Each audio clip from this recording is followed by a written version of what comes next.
పాల్గొనవలసిన విజ్ఞప్తి చేస్తున్నాము. ఈ కార్యక్రమానికి వచ్చిన జర్నలిస్టులకు పేరు పేరున ధన్యవాదాలు తెలుపుతున్నాము. అన్నగారు మన కోసం భోజనాలు ఏర్పాటు చేశారు. దయచేసి ప్రతి జర్నలిస్ట్ మిత్రులు కూడా కార్యక్రమానికి మా ప్రత్యేక ధన్యవాదాలు తెలియజేస్తున్నాం. మీరు ఎమ్మెల్యేగా చేస్తున్నారు కదండి. బీసీ కులగణన జరుగుతుంది. ఈ ఎన్నికల తర్వాత చాలా మార్పు వస్తుంది. మోడీ గారు పేదల పక్షపాతి. బీసీ బిడ్డ లేయాలి మనం. 13వ తారీఖు జరిగే పార్లమెంట్ ఎన్నికల్లో మోడీ ప్రతినిధిగా ఇప్పటికే వరంగల్ పార్లమెంట్ పరిధిలోని అన్ని నియోజకవర్గాల్లో, మండలాల్లో, కొన్ని గ్రామాల్లో corner meetings, door to door, booth level,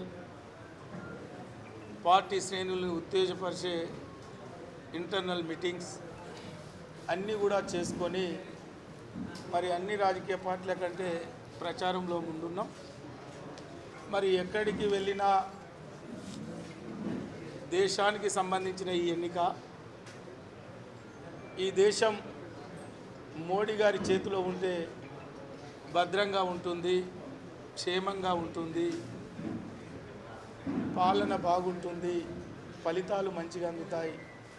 తప్పకుండా మూడోసారి మోడీ రావాలి, మోడీ గెలవాలి, వారి ప్రతినిధిగా నిన్ను ఆశీర్వదిస్తామని కూడా హామీ ఇవ్వడం జరుగుతుంది.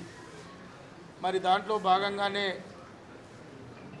రేపు మోడీ గారి భారీ బహిరంగ సభకు పెద్ద ఎత్తున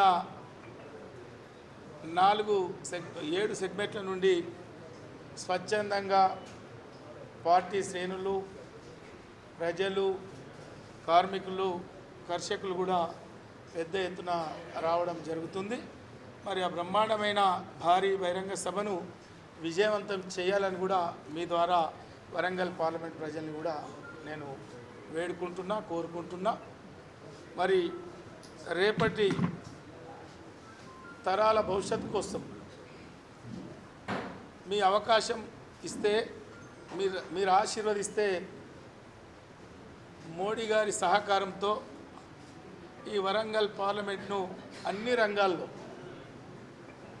అభివృద్ధి చేసి పేదల సంక్షేమం మోడీ గారి నాయకత్వంలో నేరుగా పేదవాడికి అందించే బాధ్యత నేను తీసుకుంటాను.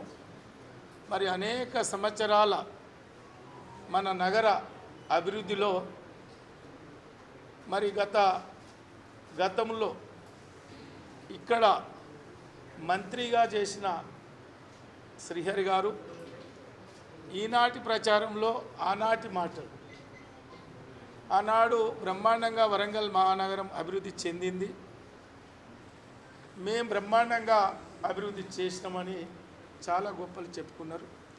మరి ఈనాటి ప్రచారంలో వరంగల్ వెనకబడిపోయింది, మరి నా బిడ్డను ఆశీర్వదిస్తే బ్రహ్మాండంగా అభివృద్ధి చేస్తాం, అండర్ డ్రైనేజీ నిర్మాణం చేస్తామని మాట్లాడుతున్నారు.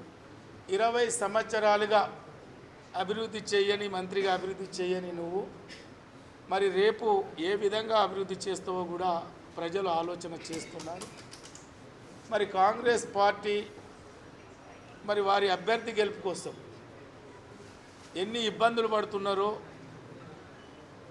ఏ విధంగా మరి భారతీయ జనతా పార్టీని బదనాం చేస్తున్నారో, బట్టగాల్సి మీదేస్తున్నారో, మరి భారతీయ జనతా పార్టీ అభ్యర్థిని నాపైన వ్యక్తిగతంగా కూడా దాడి చేస్తున్నారో మరి ప్రజలు గమనిస్తున్నారు, చూస్తున్నారు.